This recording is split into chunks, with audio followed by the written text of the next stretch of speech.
Will you meet me here? I've asked God this question more times than I can count, in moments where I felt like I was suffering alone. God, will you meet me here?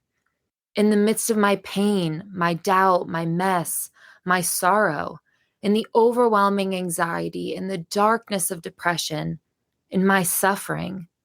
God, will you meet me here? But it was in the midst of that suffering that I realized God doesn't just meet me in the suffering, He suffers with me. In Dane Ortland's book, Gentle and Lowly, he says, in our pain, Jesus is pained. In our suffering, he feels the suffering as his own, even though it isn't.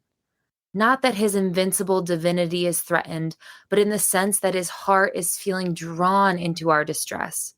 His human nature engages our troubles comprehensively.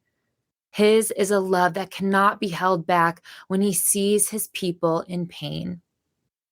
Recently, I've thought a lot about suffering, what it looks like in my own life, and how it has impacted my view of God. There have been times where I've questioned God's goodness, mercy, grace, and love for me. But the truth is, Jesus' love and presence in our lives is not stripped from us because we suffer. His love abounds all the more in our suffering.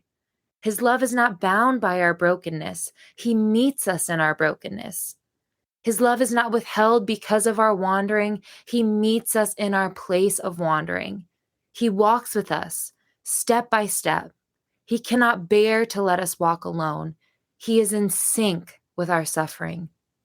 In her book, Waymaker, Ann Voskamp said, God doesn't keep us from suffering. He keeps us through it. And she also says, God's love for us is ultimately a covenant to suffer with us. The ultimate suffering was Christ dying for us, and he did it because of his love. God allows us to experience suffering not because he doesn't love us, but because he loves us so much. Without suffering, we wouldn't need a savior, and the savior is our greatest need. He loves us so much that he gave his one and only son. He took our suffering and put it on Jesus. And just as Christ carried our suffering in the past, he carries it in the present too. He loved you enough to die for you.